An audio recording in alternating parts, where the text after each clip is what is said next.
गंगा के तट पर बैठे थे राजा परीक्षित। मृत्यु का समय पास आ रहा था और चारों ओर महान ऋषि मुनि एकत्र थे। तभी वहां हुआ एक अद्भुत और दिव्य दृश्य। सिर्फ 16 वर्ष के एक तेजस्वी युवा ऋषि, जिनके चेहरे पर अद्भुत शांति और दिव्य आभा थी, वहीं आ पहुंचे। वह थे महान ब्रह्मज्ञानी शुकदेव जी।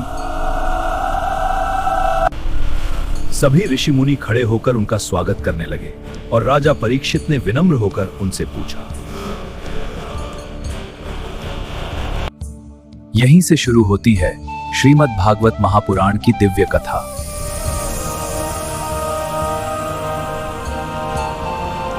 क्या आप जानते हैं कि जब मौत सामने खड़ी हो तो इंसान का सबसे बड़ा धर्म क्या होता है? 7 दिन में मौत के श्राप के बाद महाराज परीक्षित अपना सब कुछ त्याग कर गंगा किनारे आमरण अनशन पर बैठ गए थे।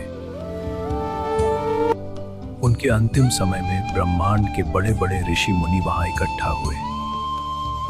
राजा ने उनसे पूछा,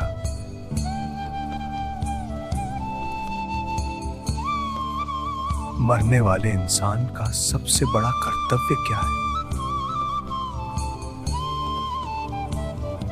कोई ज्ञान मार्ग बता रहा था तो कोई योग। सभी ऋषि अलग अलग राय दे रहे थे। तभी वहां एक अलौकिक चमत्कार हुआ। 16 वर्ष के एक परमहंस अवधूत संत वहां प्रकट हुए। उनका रूप इतना दिव्य था कि उनके आते ही चारों तरफ सुनहरी रोशनी छा गई।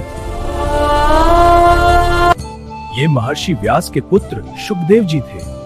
उनकी महिमा इतनी बड़ी थी कि वहां बैठे सभी वयोवृद्ध ऋषि उनके सम्मान में खड़े हो गए। राजा परीक्षित ने रोते हुए शुकदेव जी के चरण पकड़ लिए। शुकदेव जी मुस्कुराए और उन्होंने राजा को श्रीमद् भागवत की अमृत कथा सुनाना शुरू किया।